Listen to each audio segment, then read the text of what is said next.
जय मां गुरुवर गुरुवर जय मां गुरुवर गुरुवर।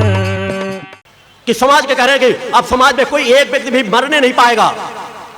शिविर का शुल्क लगाया जाता है। अनेकों योगाचार समाज में शिविर लगाने लगे। जिस तरह धर्म का पतन हो गया कि एक कथावाचक निश्चित, आज अनेकों कुछ कथावाचक हैं जो सारगर्भित चिंतन देते हैं, मैं इस बात से इनकार नहीं करता, मगर अनेकों 99% जो कथावाचक हैं जिनका केवल धन चिंतन बन गया है, केवल धन अर्जन, वे परंपरा बन गई है। इस तरह योगाचार्यों की परंपरा बनती चली जा रही है। शिविर लगाते हैं, शिविर शुल्क लेते हैं। यदि किसी प्रकार का शिविर शुल्क लगाया जाता, चूंकि यह ऋषियों मुनियों का एक ज्ञान था जो निःशुल्क सदैव बांटा गया है। योग सदैव निःशुल्क बांटा जाना चाहिए। मेरे आश्रम में भी कभी कोई पहुंचता है तो अगर योग सीखना चाहता तो उसको समय दिया जाता है। रहने की व्यवस्था निःशुल्क रहती है, भोजन की व्यवस्था निःशुल्क रहती है, 1 रुपए का किसी तरह का शुल्क नहीं रहता। जब भी वहां योग के क्रम नवंबर और फरवरी का महीना, पूरे महीने 1 महीने कभी भी कोई आ सकता है, बाकी कभी भी कोई आए, वहां योग के क्रम शिष्यों द्वारा चलते रहते हैं। वहां बैठकर उन योग की क्रियाओं को सीख सकते हैं। मां का वहां दुर्गा चालीसा का अखंड पाठ समाज कल्याण के लिए चलता रहता है। क्योंकि जिस तरह अगर मैं आपको सचेत करता हूं, आपको कहता हूं कि आप दुर्गा चालीसा का पाठ करना सीखो, एक पाठ तो करो, बड़े बड़े मंत्र स्तोत्रों का आपको ज्ञान हो या ना ज्ञान हो, क्योंकि आपके लिए मैं वह सूत्र से आपको जोड़ रहा हूं कि अगर आपसे कहता हूं एक दुर्गा चालीसा का पाठ करो, तो वह अखंड पाठ मेरे सिद्धाश्रम में अखंड अनंत काल तक के लिए चल रहा है सतत। केवल आपको संबंध से जोड़ दोगे, वह ऊर्जा प्रवाह आपको आपके पास तक आने लगेगा। मगर इन भटकाओं में पड़ोगे तो निश्चित आप उसी तरह का आप आध्यात्मिक जीवन कर रहे हो, आप धर्म कर्म का आध्यात्मिक जीवन जीते हैं। हम तो किसी तरह का अवगुण नहीं करते, फिर भी हमारे सामने विषमताएं क्यों हैं? उनको दूर कर सकते हो धीरे धीरे। संघर्ष आना कोई बड़ी बात नहीं है। समाज सुख और शांति मांगता है। मैं कह रहा हूं जो आज तक समाज में किसी के सामने संघर्ष न डाले गए हों, विषमताएं न डाली गई हों, वो माता आदि सत्यजननी जगदम्बा मेरे जीवन में डाले। क्योंकि जब मेरे जीवन में संघर्ष विषमताएं आएंगी, तभी तो उनसे निकलने का, पार जाने का मार्ग में हासिल कर सकूंगा, तभी तो उस प्रकार सत्ता से ज्ञान हासिल कर सकूंगा। बोलो सब भगवान की जय। क्योंकि हर संघर्ष से निकलने का कोई ना कोई मार्ग होता है। आज अनेकों योगाचार जो पूरे समाज को लूट रहे हैं, और फिर भी हमारी देव, चाहे जिस प्रदेश में देखो, मुख्यमंत्री हो, मंत्री हो, मिनिस्टर हो, खुद सहयोग दे देकर अपने जिलों से करोड़ों करोड़ रुपए धन इकट्ठा करा करके बस धर्म कार्य के लिए इकट्ठा हो रहा है। और जा कहां रहा है? कोई किसी चैनलों में अपना व्यवसाय कार्य में जुड़ रहा है, कोई किसी तरह के सैकड़ों प्रकार के व्यवसाय क्षेत्रों में समाज का दान का दिया हुआ पैसा लगाया जा रहा है। कहीं डॉक्टरों को गाली दी जा रही है। जो डॉक्टर इस धरती पर दूसरा भगवान कहा जाता है, उन्हें डॉक्टरों को गालियां दी जा रही है, कहीं वकीलों को गालियां दी जा रही हैं। खुद लुटेरों के समान जो जीवन जीते हैं, वो समाज भी जो डॉक्टर विषम में विषम परिस्थितियों में आज अनेकों लोगों को जीवन दान दे रहे हैं, अनेकों लोगों को सहारा दे रहे हैं, उन्हें कहा जाता है वो लुटेरे हैं। अरे छोटी मोटी कमियां तो सब जगह होती है। मैं जिस मार्ग में बैठा हूं वहां भी पे कमियां हैं। आज अगर साधु संत सन्यासियों के बीच कहता हूं तो मेरे मार्ग में भी जितने केवल यही विषमताएं हैं कि जिन वस्त्रों को मैं धारण के बैठा हूं, उन्हीं वस्त्रों को अनेकों लोग समाज में धारण किए कहीं ना कहीं गलतियां कुछ कर रहे हैं। मगर ऐसा नहीं, सत्य भी उन्हीं के बीच बैठा हुआ है।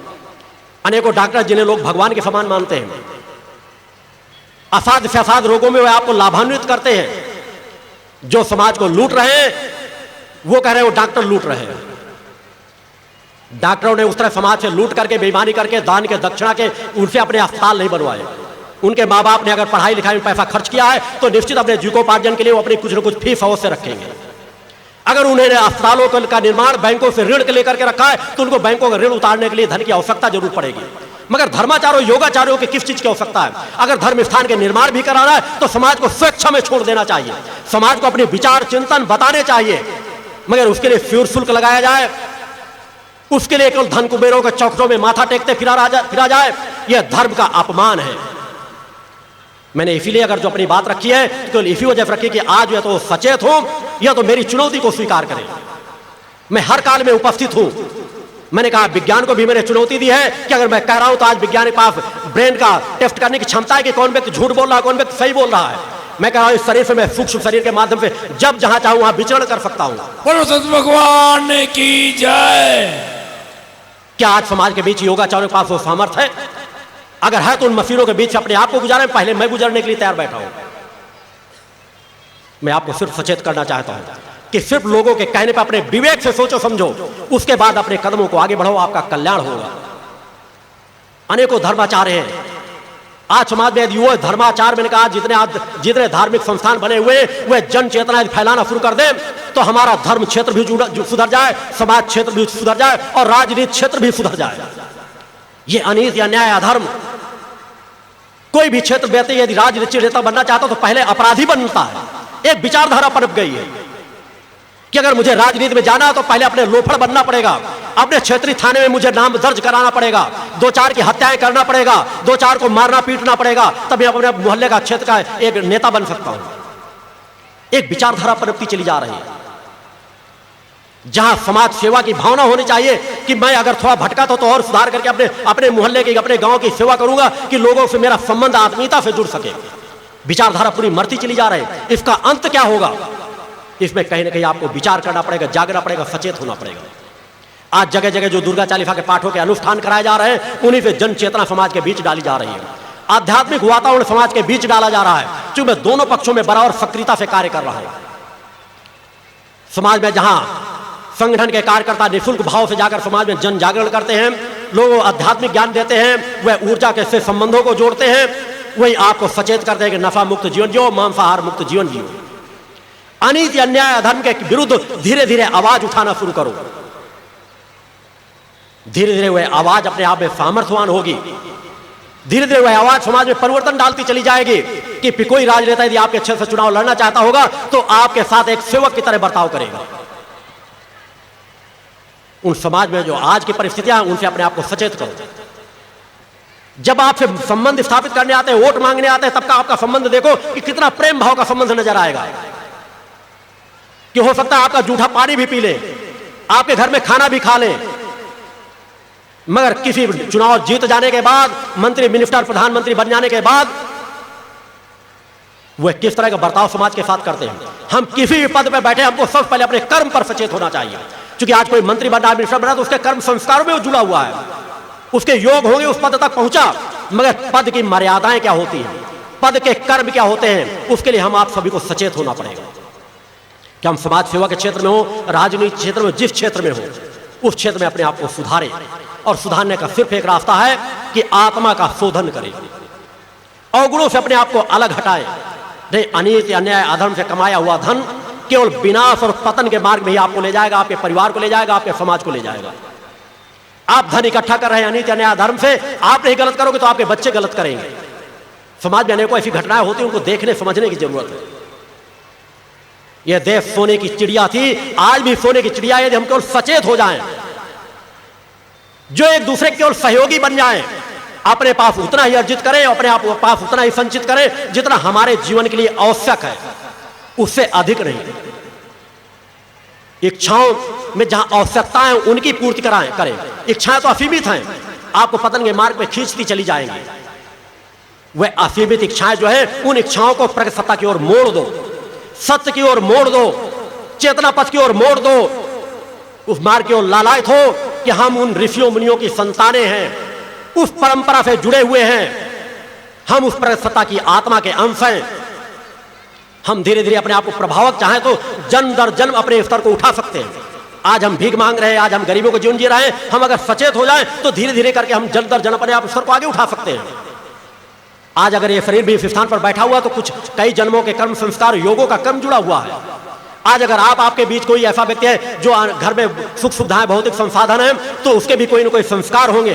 उन संस्कारों को जानना, पहचानना और समझना, उन पर थोड़ा सा सचेत होना है। बहुत सरल मार्ग होता है प्रगति सत्ता से संबंध जोड़ने का। क्योंकि शब्दों को माध्यम बनाओ, मगर शब्दों से ही संबंध मत जोड़ो। शब्द एक माध्यम है, गुरु एक माध्यम है। गुरु से संबंध उतना ही जोड़ो कि आपके लिए वह सिर्फ एक माध्यम है। मैं प्रगति सत्ता से संबंध जोड़ने के लिए आया हूं। गुरु को चाहे मानो चाहे न मानो, मगर गुरु की बातों को मानना शुरू कर दो, तुम्हारा प्रगति सत्ता से संबंध जुड़ जाएगा। भगवान की जय। जिस तरह मैं कहा कि जीविकोपार्जन में अपने कर दे, इसलिए मैं शिष्यों से सेवाएं लेना भी पसंद नहीं करता, न मैं शिष्यों पैर दबाना पसंद करता हूं, क्योंकि मेरा रास्ता अलग है। जिस तरह आप जीवन जी रहे हैं, मैं भी उसी तरह का जीवन जीता हूं। आज मैं इस स्थान बैठा हूं, आप वहां बैठे, मगर मैं आपको अपने हृदय में धारण करता हूं। समाज से आत्मीयता का संबंध जोड़ता हूं। उस संबंध को केवल जानने और पहचानने की आवश्यकता है।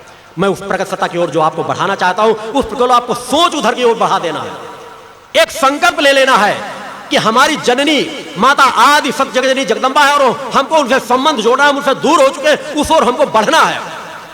जरा एहसास करो, जब आप छोटे थे, शिशु थे, अबोध थे, जब आप माँ की गोदी में जाते थे तो आपको कितनी तृप्ति, कितना आनंद मिलता था। एक भौतिक जगत की वह जननी जो आपके स्थूल की जननी है, वह माता पिता जिनका अगर स्नेहिल हाथ हमारे शरीर में स्पर्श कर सकते जाता था तो हमको आनंद की अनुभूति होती थी। माँ की गोदी में बैठ जाते थे हम, बाहर चाहे जितना राक्षसी प्रवृत्ति के लोग खड़े हो, चाहे कोई हमको डरवा रहा हो, माँ की गोदी में बच्चा आते ही अपने आप को निर्भय समझ लेता है, निर्भय हो जाता है, डर खत्म हो जाता है। वही बच्चा अगर 10 कदम दूर खड़ा हो, कोई पकड़ना भी चाहे तो रोकर माँ की ओर दौड़ता है। क्या मिलता था माँ की गोदी में जो दूसरों की गोदी में नहीं था? चूंकि वह संबंध, हमारे स्थूल का संबंध माता पिता से जुड़ा हुआ है, स्थूल शरीर से जुड़ा हुआ है। तो स्थूल शरीर का यदि बाहर कहीं भय नजर आता है तो हम जो ही उस स्थूल के सत्य के नजदीक जाते हैं, हमको उनकी चेतना तरंगे हमारी रक्षा करती है। उसी तरह जिस कालिकाल में इससे ज्यादा विषमताएं और क्या होंगी। केवल आप सचेत हो जाओ कि अगर आपकी आत्मा में कष्ट है, आवरण पड़े हुए हैं, आपको तकलीफें हो रही हैं, तो उस प्रगट सत्ता की ओर दौड़ो, प्रगट सत्ता की ओर चलना सीखो, प्रगट सत्ता को याद करना सीखो, प्रगट सत्ता का स्मरण करना सीखो। आप कोई मंत्र ना जानते हो, कोई तंत्र ना जानते हो, मां कहना तो जानते हो। एक अबोध शिशु बन जाओ, एक बालक के समान एक अबोध शिशु के सामने मां से भक्ति भाव से मामा कहकर स्मरण तो करो, उस पुकारो तो सत्य को। कहीं आपको जाने की जरूरत है, अपने घरों को मंदिरों का स्वरूप दे दो, अपने घरों में मां का ध्वज टंगवा लो। वह प्रगट सत्ता कण-कण में मौजूद है। मैंने उस प्रगट सत्ता का एहसास हर पल पाया है, उस एहसास से आप लोगों को जोड़ना चाहता हूं। केवल अपने आप को जोड़ो तो उस बिंदुओं से, उस प्रगट सत्ता को अपना मानो तो जो तुम्हारी है, जिससे तुम बेमुख हो चुके हो। उस संबंध को पहचानो, उस संबंध को पहचानते ही आपको आनंद मिलने लगेगी, तृप्ति मिलने लगेगी। क्योंकि प्रगट सत्ता ने हमको स्वतंत्र जीवन दिया, इसलिए हम भटकते चले जा रहे हैं। उस प्रगट सत्ता का जहां हमको ऋणी होना चाहिए कि प्रगट सत्ता ने हमको इतनी सामर्थ्य दे रखी है कि अगर हम अपनी आत्मा चेतना तरंगों को चेतन करना चाहें तो सब कुछ हासिल कर सकते हैं, देव समान बन सकते हैं। हमारे ऋषियों मुनियों ने सब कुछ हासिल किया है, आप भी कर सकते हैं। उतावलापन हो, जहां खड़े हो, जिस बिंदु पे खड़े हो, जिस धरातल में खड़े हो, पहले उससे संतोष हासिल करो कि हम दूसरों से बहुत कुछ अच्छे हैं।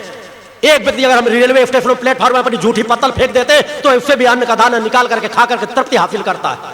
हमारे पास माने खाने पीने कपड़े पहनने के लिए दे रखे हैं, हम पहले उसमें संतोष हासिल करें। अपने से आगे धनवानों को मत देखो, अपने से नीचे गरीबों को देखो। तुम उनके सामने भगवान के समान हो और धीरे धीरे करके आगे बढ़ना शुरू करो। जिस बिंदु पे हो यह मत सोचो कि हम क्या जिस तरह गुरुजी बैठे हैं, जिस तरह दूसरे साधु संत ने हासिल किया या जिस तरह दूसरे साधकों ने हासिल किया, हम क्या उस बिंदु को हासिल कर सकेंगे? निश्चित हासिल कर सकोगे। धीरे धीरे अपने आप को बढ़ाओ, अपने अंदर वो भक्ति भाव लाओ, अपने अंदर वो शिष्य भाव लाओ। समाज के सामने तुम्हारे आंसू गिरे न गिरे, मगर मां के सामने तुम्हारे आंसुपात जब होने लगे वह भाव आए, मगर भाव में भावुकता ना हो जाए। वह सिर्फ भाव, जो मैंने कहा मैं भावुकता की तरफ से बढ़ने से आपको रोकता हूं, क्योंकि भाव आपको चेतना की ओर ले जाएंगे, भावुकता आपको पतन की ओर ले जाएगी। बहुत ज्यादा नाचने लग जाना, बहुत ज्यादा थिरकन आ जाना, यह पतन की ओर ले जाती है। आज अनेकों संप्रदाय, अनेकों साधु संत सन्यासी देखो नाचेंगे गाएंगे, यह भी एक नशा है। अगर उस नशे में लग जाएंगे तो हम नशे से किसको तृप्ति दे रहे हैं? स्थूल को तृप्ति दे रहे हैं। बड़े बड़े कथावाचक नाचने लग जाते हैं और लोग सोच रहे होंगे जैसे वो तृप्त हो गए, भगवान से सीधा संबंध जुड़ गया। एक चेतना तरंग अगर थोड़ी आती उसको पचा नहीं पाते। धीरे धीरे संतुलन, भजन सुनना अच्छी बात होती है, थोड़ा बहुत हंसी जो प्रसन्नता के जो क्रियाएं चलती रहे, मगर हमारा लक्ष्य जिसमें का शब्दों का संबंध हमारा कहां से है कि शब्द उस सूक्ष्म जगत तक पहुंचाएं। इसी तरह जो बाहर थोड़ा बहुत क्रम जो होना चाहिए, मगर आजकल इसी का रास रंग का चलने लगा है। आंशिक उसका सहयोग लेकर के आगे की ओर बढ़ो। आपको भजन बहुत कुछ अच्छा लगता है तो उस भजन को पाओ, उसके बाद थोड़ा सा तृप्त लो अपने अंदर क्या हो, अंदर की ओर ध्यान को खींचो। अगर बाहर की किसी को कपड़े की सुध नहीं है, नाच रहा है, कुछ कर रहा है, यह पूर्णता नहीं जीवन की, यह अपूर्णता है, अधूरापन है। इसे पूर्ण नहीं कहा जा सकता, क्योंकि जो अपने नफे को न पचा सके वही इस तरह थिरकन करेगा। आम समाज कर रहा हो अलग बात है, मगर जो साधु संत सन्यासी अपने आप को पूर्ण कहते हैं, अगर वो किसी भजन में नाचने लग जाएं, किसी भजन में थिरकने लग जाएं, तो ये निश्चित मान लीजिए कि उनके अंदर अभी पूर्णता नहीं आई है। साधक योगी को अगर अपने अनुरूप उस समय स्थिति नजर आएगी तो ध्यानस्थ होता चला जाएगा, गहराई में डूबता चला जाएगा। जिस तरह शब्दों का संबंध वहां से है, उसी प्रकार आप उस आत्मसत्ता की ओर संबंध को जोड़ने का प्रयास करो कि भाव पक्ष लाओ, भावुकता ना हो। भावुकता आपको सत्य से दूर करती चली जाती है और भाव पक्ष आपको शक्ति के नजदीक लाती चली जाएगी। केवल मां और ओम की शरण में आ जाओ, केवल अपनी आत्मा की शरण में आ जाओ। किसी को मानो या ना मानो, तुम मुझे मानो या ना मानो, किसी को और दूसरे को मानो या ना मानो, आत्मा को तो सत्य मानो जिसके बल पर तुम जीवन जी रहे हो, जिसके बल पर चल रहे हो, जिसके बल पर बोल रहे हो, जिसके बल पर खा रहे हो। और उसी रास्ते में चलने के लिए मैंने 2-3 क्रम बताए कि शक्ति जल जिसको मिल जाएगा, शक्ति जल का नित्य पान कर लिया करो। क्योंकि मैं जिन माध्यमों से आपको रास्ते दे सकता हूं वो सभी समाज को रास्ते देता हूं। चेतना मंत्र को सहारा बना लो, दुर्गा चालीसा पाठ को सहारा बना लो, ओम और मां को सहारा बना लो, नशे से पूरी तरह से अपने आप को दूर करो, मांस से पूरी तरह से अपने आप को दूर करो, सभी जाति धर्म संप्रदाय को समान मानो, मानवता की रक्षा करो, मानव हो, मानवता के पथ पर चलो, मानवता को अपना धर्म मानो। गलतियां तो किसी से हो सकती हैं, हिंदू धर्म में भी अपराधी हो सकते हैं, इस्लाम धर्म में भी अपराधी हो सकते हैं, सिख धर्म में भी अपराधी हो सकते हैं। यदि कोई अपराधी है तो मैंने बार बार कहा कि अपराधियों के खिलाफ आवाज उठाना कोई बुरी बात नहीं है, मगर निरपराध आपके द्वारा प्रताड़ित नहीं होना चाहिए। आज अनेकों प्रकार की समाज में ऐसी स्थिति आती है, दंगे फैलते हैं, कुछ फैलता है, लोग मारते काटते चले जाते हैं, कितने लोगों की हत्याएं कर देते जिनका उस अपराध से कोई रिश्ता नहीं होता। आज समाज जाके इस दिशा की ओर हमें सचेत उसी के लिए करने आया हूं कि छोटी छोटी बात आती है। एक व्यक्ति का एक्सीडेंट हो गया, एक ड्राइवर ने एक्सीडेंट किया, 10-10 बसें फूंक दी जाती हैं, प्रशासनिक अधिकारियों को अपमानित किया जाता है, जहां व्यवस्थाएं संभाली जानी चाहिए वहां शहर के शहर को बंद करा दिया जाता है, जहां और सहयोग करना चाहिए। पहले तो दंगा भड़काएंगे, अब बाद में नगर बंद कराएंगे। एक अपराधी है, उसने अपराध किया तो उसे दंड दो, उसे कानून के हवाले करो। अगर कानून नहीं दंड देता तो तुम दंड देने के लिए स्वतंत्र हो, मगर एक अपराधी से सैकड़ों को निरपराधों को दंड दो। यह समाज को खुली आंखों से देखो, सब जगह दंगे भड़कने लगे हैं। इसलिए मैं अपने संगठन में जुड़े सदस्यों को सदैव सचेत करता हूं कि दंगों के पथ पर कभी भूल करके मत जाना। शक्ति हासिल करो, शक्ति को जनकल्याणकारी कार्यों में लगाओ, शक्ति को अनीति अन्याय अधर्म के विरुद्ध लगाओ। कोई अपराधी है, कोई अनीति अन्याय अधर्म करा, उसके विरुद्ध अपनी शक्ति को लगाओ, मगर अनीति अन्याय अधर्म तुम खुद मत करने लग जाना। थोड़ा सचेत होने की जरूरत है। ये समाज का खुला नेतृत्व हम आज सभी जगह देखते रहते हैं। अभी आसाम में दंगा हुआ, एक महिला को जिस तरह निर्वस्त्र करके बेइज्जती किया गया, ये समाज में मानसिकता पनपी कहां से? अगर ये मानसिकता इसी तरह चलती चली जाएगी तो हम आप सभी क्या शांति हासिल कर सकेंगे? क्या कथाएं सुनने से हमारा कल्याण हो जाएगा? इस मानसिकता को बदलना पड़ेगा, इस मानसिकता की दिशा को बदलना पड़ेगा। हमें संकल्पवान बनना पड़ेगा कि हम जीवन में नित्य संकल्प लें कि हम अनीति अन्याय अधर्म के पथ पर नहीं बढ़ेंगे, हम सत्य पथ पर चलेंगे। हम उस प्रगत सत्ता के अंश हैं। प्रगत सत्ता ने हमें मानव बनाया है, मानवता हमारा धर्म और पथ होना चाहिए। उस मार्ग के लिए आप लोगों को सचेत होने की जरूरत है। यहां जो मैं हर जगह जगह जाकर जो शिविरों के आप लोगों के दिव्य आरती के लिए आह्वान करता हूं, जो 2 दिव्य आरतियां यहां पर होंगी, उन दिव्य आरतियों के माध्यम से जो मेरा आशीर्वाद रहता है वो समाज को प्रदान किया जाता है। उन दिव्य आरतियों के समय तुम अपने संबंध को उस प्रगत सत्ता से जोड़ सको ना जोड़ सको, मगर आपकी ध्वनियों को अपने माध्यम में उस प्रगत सत्ता तक अवश्य पहुंचाता हूं। उन दिव्य आरतियों का की क्या विशेषता है मैंने आपको अवगत कराई है। जो बड़े बड़े अनुष्ठानों से आपको फल नहीं प्राप्त होगा, वह फल उन दिव्य आरतियों को जो मेरे द्वारा यहां 2 प्रवचनों के बाद संपन्न कराई जाएगी, उनसे आप लोगों को फल प्राप्त होगा। बोलो सतगुरु भगवान की जय। उन दिव्य आरतियों के लिए ही आयोजन किए जाते हैं कि हम आप सभी मिलकर उन दिव्य आरतियों में अपने आप को एकाग्र कर सकें। एक बार संबंध उनमें प्रगत सत्ता के साथ जुड़ जाता हो तो चेतना तरंगें हमारे शरीर में आना शुरू हो जाती है। जिस तरह काली अंधकार की कोठरी में यदि एक सुराख कर दिया जाए, वहां पे एक प्रकाश की किरण चली जाती है, अंधकार अपने आप भग जाता है। इसी तरह हमारी सुषुम्ना नाड़ी पर यदि एक प्राणवायु की चेतना तरंग थोड़ी से ऊपर उठ गई तो हमको सहायता करने लगी, आपकी विषमताएं दूर होने लगेंगी। अलौकिक ऊर्जा भरी हुई है आपके अंदर। एक सामान्य व्यक्ति यदि एक तीव्र चेतना तरंग तत्काल मस्तिष्क तक फैल जाए तो मैं कह रहा हूं अपनी सुध बुध खो बैठेगा, बेहोश हो जाएगा, गिर पड़ेगा। एक अलौकिक नशा आपके अंदर भरा हुआ है। कभी जब साधक जाएंगे वे एहसास करेंगे, जो मैंने कहा ये शब्द मेरे प्रमाण होंगे समाज के लिए कि जो मैं कह रहा हूं उस मार्ग में जब आप चलोगे तो एहसास होगा कि कुंडली चेतना में, उस प्राणवायु में कितनी बड़ी शक्ति सामर्थ्य है, कि एक चेतना तरंग को हजम करने की सामर्थ्य आपके पास नहीं है, और जब पूर्ण चेतना तरंग जागृत होगी तो उसको हजम कैसे करोगे? मगर इस नशे और उस नशे में फर्क है। बाहर की जब आप बोतल चढ़ाते हो, गांजा चिलम पीते हो, तो जो ही नशा आपको उतरता है आपका शरीर शिथिल और बेकार हो जाएगा। आप अगर नशा नहीं करोगे तो आप जीवन नहीं जी सकोगे, और यह नशा आपको चेतना प्रदान करता है। एक पल भी यदि आप एकाग्र हो सके तो आपका मन प्रसन्न होता जाएगा, घंटों आपके अंदर कार्य करने की क्षमता आ जाएगी, आपके शरीर की बीमारियां दूर हो जाएंगी। रात में यदि आप 1 मिनट के लिए गलती से ध्यानस्थ हो गए, सुबह आप उठेंगे तो आपकी प्रसन्न मुद्रा होगी। आप लोग कई बार रात में देखते होंगे, जिस रात आपको शांति से आपकी नींद आएगी मन की एकाग्रता के साथ, सुबह आप उठोगे तो प्रसन्न चित्त उठोगे। और जिस रात आप विषमताओं के उलझनों में नाना प्रकार के स्वप्न निरर्थक चीजों को देखते रहोगे, कई बार आप सुबह उठते हो आपको बड़ा आलस, एक जड़ता से आपके अंदर नजर आती है। उस सत्य को खोजो, बाहर नशे का पान मत करो, अंदर के नशे का पान करो। तुम जहां हो, जिस बिंदु पे हो, वहीं पे वो नशा शुरुआत हो जाती है। धीरे धीरे अपने आप को पहचानो तो, जानो तो कि वह नशे के लिए वही क्रियाएं, यही क्रियाएं यहां से सिखाई जाती हैं। इसी क्रियाओं के लिए आश्रम में अखंड दुर्गा चालीसा का पाठ चल रहा है कि जब आप वहां जाएं तो श्रद्धा से बैठ करके 1 पाठ, 2 पाठ, 5 पाठ जो भी आप करें, मन मस्तिष्क से एकाग्र होकर के करें। उन चेतना तरंगों को आपको लाभ मिलेगा। वह चेतना तरंगें प्राणवायु आपके अवगुणों को दूर करेंगी। अपने घरों पे मां का ध्वज टांगो, अपने घरों में एक छोटा पूजन कक्ष बनाओ, नहीं है तो जहां जैसे एक आसन बिछा लिया करो और नित्य बैठने की क्रियाएं सीखो। उतावलापन आपके अंदर ना हो, शर्म और झिझक आपके अंदर ना हो। आप दुनिया भर के काम तो बड़े आराम से करेंगे, स्नान बड़े आराम से करेंगे, कपड़े और बड़े आराम पर, जब पूजन में जाएंगे तो बस ये लगता है कि हमको दुर्गा सप्तशती का पाठ करना है, तो जो 2 घंटे में होता है उसको 1 घंटे में जल्दी जल्दी कर लें। 108 मंत्र जाप करना है, मंत्र कहेंगे एक बड़ी जल्दी जल्दी माला चलेगा, और बोलोगे जितनी देर में 10 मंत्र हो जाए उतनी देर आपकी पूरी माला की जाप हो जाता है। ये ढोंग और पाखंड की आवश्यकता नहीं है। अगर आपके पास कम समय है तो 5 मंत्र का ही जाप करो, मगर मन की एकाग्रता के साथ करो। 1 मंत्र का जाप करो, मन को एकाग्र करके करो, जल्दबाजी उतावले में न करो। जिस दिन ज्यादा समय हो उस दिन ज्यादा कर लो। एक खुले मार्ग से आप चलो। प्रकृति सत्ता को दिखावे की जरूरत नहीं है। प्रकृति सत्ता का तो आपका संबंध जुड़ा ही है। उस संबंध जुड़े में जो आवरण पड़े उसके हटाने के लिए आप मंत्र जाप कर रहे हैं, प्रकृति सत्ता को प्रसन्न करने के लिए नहीं, अपनी आत्मा में पड़े हुए आवरणों को हटाने के लिए। और आवरणों के हटाने में यदि आडंबर का सहारा ले लोगे तो आवरण हटेंगे कैसे?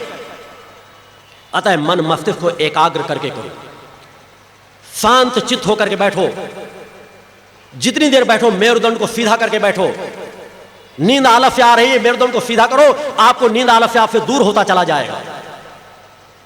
क्योंकि आपका संबंध, जब एक प्रेमी प्रेम का रात भर बैठे रहे उनको नींद नहीं आएगी, क्या संबंध है उसमें?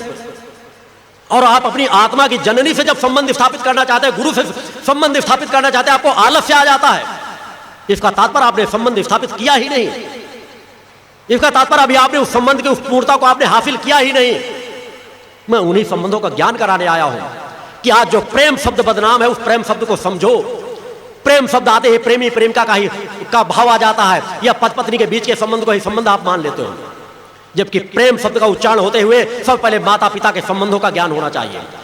आत्मा और परम सत्ता के संबंधों से प्रेम का भाव होना चाहिए। जिस दिन तुम अटूट प्रेम उसी भाव से करने लगोगे तो तुम्हें ना नींद आएगी, ना आलस्य आएगी, ना जड़ता आएगी। मैं दिन रात एक आसन पे बैठना चाहूं बैठ सकता हूं, जब तक बगैर भोजन के रहना चाहूं रह सकता हूं। किस बल पर रह सकता हूं? बहुत कम भोजन करता हूं, उसके बाद भी उसी तरह से, क्योंकि आप भोजन भरपेट करते हैं, अच्छा लगता है उसके लिए करते हैं। भोजन उतना करना चाहिए जितना शरीर में आवश्यक है।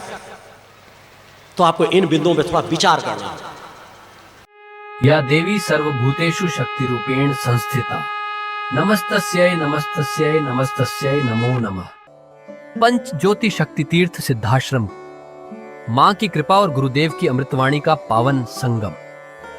एक ऐसी पवित्र भूमि जहां मां भगवती की ज्योति हर दिल को रोशन करती है, जहां परमहंस योगीराज श्री शक्तिपुत्र जी महाराज के चरणों में बैठकर हर मन की पुकार सुनी जाती है। पंच ज्योति शक्ति तीर्थ सिद्धाश्रम, जहां हर कदम पर साधना, हर सांस में भक्ति और हर पल में जन कल्याण की सुगंध बिखरती है। आओ इस अलौकिक यात्रा में शामिल हो और देखो कैसे एक आश्रम ने करोड़ों जीवन को बदला। युगवंदनीय धर्म सम्राट, युग चेतना पुरुष सद्गुरुदेव परमहंस योगीराज श्री शक्तिपुत्र जी महाराज के पावन चरणों में कोटि कोटि नमन, वंदन और प्रणाम।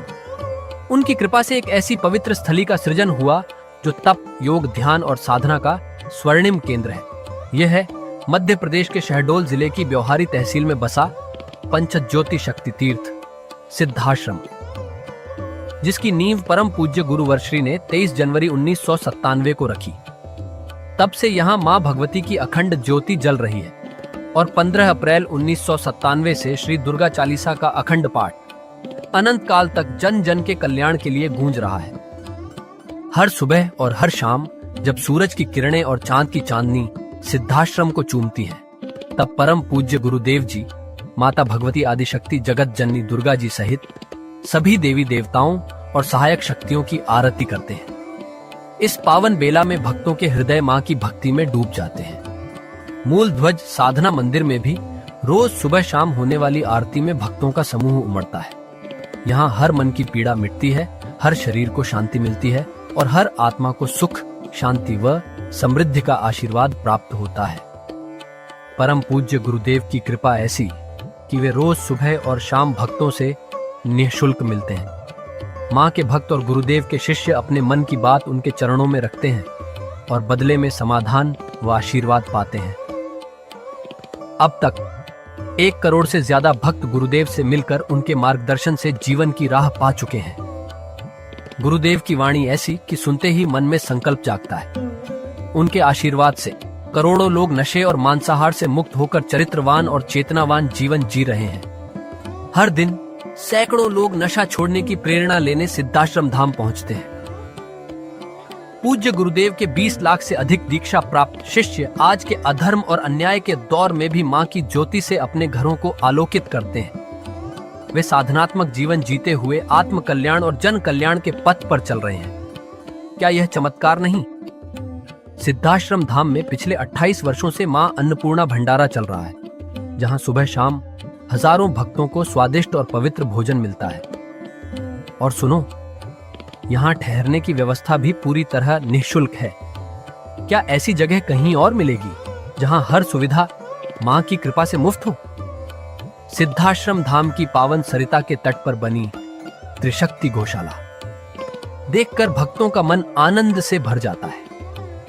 हर महीने शुक्ल पक्ष की अष्टमी को गो सेवा समर्पण दिवस मनाया जाता है, जब परम पूज्य गुरुदेव और पूजनीय शक्तिमयी माता जी अपने हाथों से गायों को रोटी खिलाते हैं। यह दृश्य देखकर हर भक्त का हृदय गदगद हो उठता है। गौशाला के पास ही स्वामी श्री राम प्रसाद आश्रम जी महाराज की समाधि मन को शांति देती है और पास ही दानवीर गुफा स्थल हर किसी को असीम शांति का अनुभव कराता है। हर साल शारदीय नवरात्र में सिद्धाश्रम धाम में शक्ति चेतना जनजागरण शिविर का भव्य आयोजन होता है। लाखों भक्त यहाँ योग, ध्यान और साधना सीखते हैं, गुरुदेव के चेतनात्मक चिंतन को सुनते हैं और मां की अलौकिक आरती का आनंद लेते हैं। मां की कृपा और गुरुदेव का आशीर्वाद पाकर हर भक्त धन्य हो उठता है। 23 जनवरी सिद्धाश्रम स्थापना दिवस एक और पावन अवसर है। इस दिन अखिल भारतीय सिद्धाश्रम दौड़ प्रतियोगिता, योग भारती सामूहिक विवाह और शाम को सुर संध्या व कवि सम्मेलन का आयोजन होता है। क्या मजा है जब भक्ति और संस्कृति का ऐसा संगम देखने को मिलता है। सिद्धाश्रम धाम का जनसंपर्क कार्यालय हर जानकारी का खजाना है। यहाँ से मासिक सिद्धाश्रम पत्रिका और साप्ताहिक संकल्प शक्ति अखबार मिलता है, जिसमें गुरुदेव की ऋषिवाणी और प्रेरक लेख पढ़ने को मिलते हैं। और हाँ, यहाँ माँ के प्रसाद के रूप में शक्ति जल भी निःशुल्क मिलता है। इस शक्ति जल ने करोड़ों लोगों को नशे और बीमारियों से मुक्त कर चेतनात्मक ऊर्जा दी है। क्या यह माँ की कृपा नहीं? जन कल्याण का एक और अनुपम उदाहरण है निःशुल्क वस्त्र सहायता केंद्र, जहां लाखों जरूरतमंदों को कपड़े दिए गए हैं। यह सिलसिला आज भी अनवरत चल रहा है। सिद्धाश्रम धाम में पौधारोपण का भी बड़ा काम होता है। परम पूज्य गुरुदेव जी महाराज एवं पूजनीय शक्तिमयी माता जी स्वयं समय समय पर पौधारोपण करके पर्यावरण को बढ़ावा देते हैं। सिद्धाश्रम धाम में अनेक प्रकार के फल, फूल और औषधियों के हजारों पेड़ों की हरियाली देखकर मन प्रसन्न हो जाता है। सिद्धाश्रम धाम में विभिन्न प्रकार की हरी सब्जियां उगाई जाती हैं, जो निःशुल्क चल रहे मां अन्नपूर्णा भंडारे में प्रयोग की जाती है। परम पूज्य गुरुदेव जी ने मानवता, धर्म रक्षा और राष्ट्र रक्षा के लिए 3 धाराएं बनाई हैं। भगवती मानव कल्याण संगठन, पंचज्योति शक्ति तीर्थ सिद्धाश्रम और भारतीय शक्ति चेतना पार्टी 15 मार्च 1995 को बने। भगवती मानव कल्याण संगठन के 1 लाख से ज्यादा कार्यकर्ता नशा मुक्त, चरित्रवान और परोपकारी समाज बनाने में जुटे हैं। संगठन का नशा विरोधी आंदोलन इतना प्रभावी है कि पिछले कुछ सालों में 2000 से ज्यादा अवैध शराब माफियाओं पर कार्रवाई हुई। संगठन के समर्पित और कर्मठ कार्यकर्ता दिन रात इस मिशन में लगे हैं। Siddhashram Ayurveda and food products के जरिए शुद्ध दवाएं और खाद्य पदार्थ बनाए जाते हैं। इन्हें लेने या व्यापार के लिए एजेंसी पाने के इच्छुक लोग संपर्क कर सकते हैं। आओ सिद्धाश्रम की इस पावन यात्रा का हिस्सा बनो। यहाँ माँ का अखंड गुणगान सुनो, साधना में डूबो और परम पूज्य गुरुदेव के दर्शन कर जीवन को धन्य करो। भगवती मानव कल्याण संगठन तुम्हें मानवता, धर्म और राष्ट्र की सेवा में शामिल होने का सादर न्योता देता है। जय माता की, जय गुरुवर की। जय मां गुरुवर गुरुवर। जय मां